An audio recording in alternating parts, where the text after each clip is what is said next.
При Auto Workforce получаваш заплатата си всяка седмица във вторник. В MyAuto получаваш фиш за заплатата. В това видео ще ти разясним фиша за заплатата от Auto Workforce. Горе вдясно е периода на заплатата и за коя работна седмица е плащането.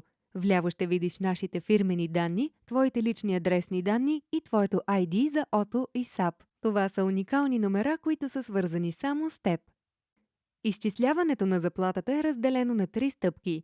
Брутна заплата, данък върху заплатата и нетна заплата. Изчисляването на заплатата зависи от колективния трудов договор и условията на труд, които са валидни при твоя работодател. При това от най-голямо значение са броят на отработените часове, почасовата ставка и уговорките относно добавките, компенсациите и пътните разходи. Освен това има законови условия и условия съгласно колективния трудов договор ABU, които трябва да се прилагат, като например правилото за намаляване на данъка, пенсията, болничните, отпуската и добавката за отпуск. И накрая, евентуалните нетни отдръжки, като например здравната осигуровка и настаняването. Да започнем с брутната заплата. Брутната заплата е това, което получаваш преди отдръжката на данъка върху заплатата. Най-отгоре е посочено името на твоя работодател. В лявата колона ще видиш описанието на различните части на заплатата, а до тях е общата сума. Всяка част на заплатата има собствено изчисление. Данните за изчислението са посочени отдясно като брой часове, почасова ставка и използван процент. Така можеш сам да видиш дали изчислението е вярно. От брутната заплата може да се удържи с тип пенсионна премия и участието в правилото за намаляване на данъка. Участието в СТИП пенсията започва когато започнеш работа и имаш навършени 21 години. При ОТО всеки служител стартира директно с СТИП+. При това ОТО плаща 2/3, а служителят 1/3 от пенсионната премия. Разширено обяснение на СТИП пенсията можеш да откриеш в наръчника за персонала на ОТО. Правилото за намаляване на данъка е фискално правило на нидерландското правителство, касаещо трудовите мигранти, които работят временно в Нидерландия. Чрез това правило плащаш по-малък данък върху заплатата и така получаваш по-висока нетна заплата. Това е компенсация за допълнителните разходи за настаняване и за живот. В наръчника за персонала може да се открие повече информация и за правилото за намаляване на данъка. След като всички брутни суми са изчислени, тук ще видиш общия резултат в заштрихованата колона изплащане удръжки. Въз основа на тази сума се определят данъка върху заплатата и премията за социално осигуряване, които ОТО плаща на Нидерландската данъчна служба. Данъкът върху заплатата се изчислява според нормалната тарифа или при инцидентна заплата по специалната тарифа. Сумата на данъка върху заплатата зависи от твоята обща брутна заплата и от това дали участваш в правилото за намаляване на данъка. Така, данъкът върху заплатата може да е различен всяка седмица. От този данък върху заплатата, нидерландското правителство изплаща наред с другото различни суми, като например общата пенсия по старост, AOW, отпуск за бременност и за гледане на дете и помощи при безработица.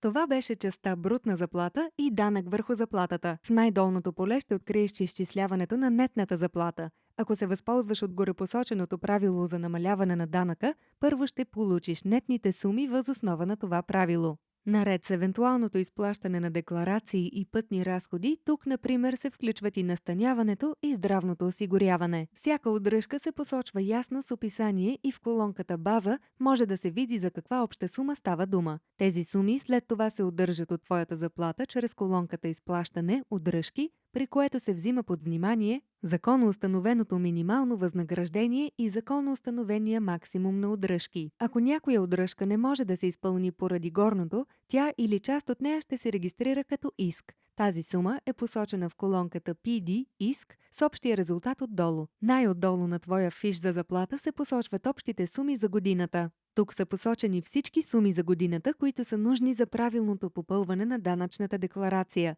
Тези суми съвпадат с годишния отчет, който се връчва всяка година през февруари. Най-вдясно има допълнителна информация в прегледи. В този преглед са посочени началната и крайната дата на твоя договор.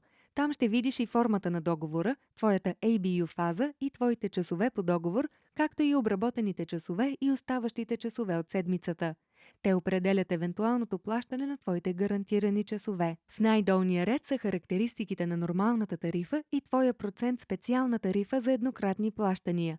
В последното поле е посочена актуална изискуема по нидерландските закони минимална почасова ставка. Тази таблица показва дали си поискал намаление на данъка върху заплатата. При да, плащаш по-малко данък върху заплатата. Това намаление на данъка върху заплатата в Нидерландия не може да се прилага при повече от един работодател едновременно. Годишна заплата, BT, ти показва какви са твоите доходи за цялата година. Въз основа на това се определя процента на специалната тарифа.